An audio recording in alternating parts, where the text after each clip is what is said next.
উদ্দেশ্য আজকের ভিডিওটা একটু খ্রিস্টান ভাইদের জন্য। যদি আপনি বাইবেল পড়েন, বাইবেলে ঈশ্বর মাত্র একজনই বলা আছে, তিনজনে ঈশ্বরে ঈশ্বর না, একজনই ঈশ্বর। যদি আপনি দেখেন দ্বিতীয় বিবরণীর 6 নম্বর অধ্যায়ের 4 নম্বর অনুচ্ছেদে যে মসীহ বলছেন, হে ইসরায়েলবাসী শোনো, ঈশ্বর মাত্র একজন। যদি আপনি দেখেন ইসরা উল্লেখ করা আছে মার্কের 12 নম্বর অধ্যায়ের 24 নম্বর অনুচ্ছেদে, যে এখানে উল্লেখ করা আছে যে যিশু বলছেন, হে মসীহ, তিনি বলছেন, হে ইসরায়েলবাসী শোনো, ঈশ্বর শুধুমাত্র একজনই। কারণ আমি বাইবেল থেকে দেখলাম যে ঈশ্বর মাত্র একজনই, তিনজনে ঈশ্বর ঈশ্বর না, একজনই ঈশ্বর।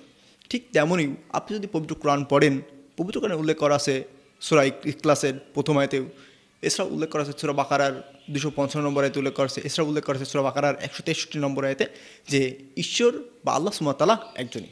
কারণ পবিত্র কোরআন এবং বাইবেল অনুযায়ী আল্লাহ সুবহানাহু ওয়া তাআলা একজনই। তো যারা খ্রিস্টান যারা আছেন, যারা বলেন যে তিনজনে একজন ঈশ্বর, আসলে বিষয়টা আসলে ঠিক না। আমরা প্রমাণ করব ট্রিনিটি সম্পর্কে, যে ট্রিনিটি আপনাদের যেটা যুক্তি দেখান এটা সম্পূর্ণরূপে মিথ্যা। ইসলামদের উপরে একটা মিথ্যাচার করছেন আপনি। আপনারা এমনভাবে মিথ্যাচার করছেন যে আপনারা এই মিথ্যাচারে জর্জরিত। আমরা অবশ্যই প্রমাণ করব।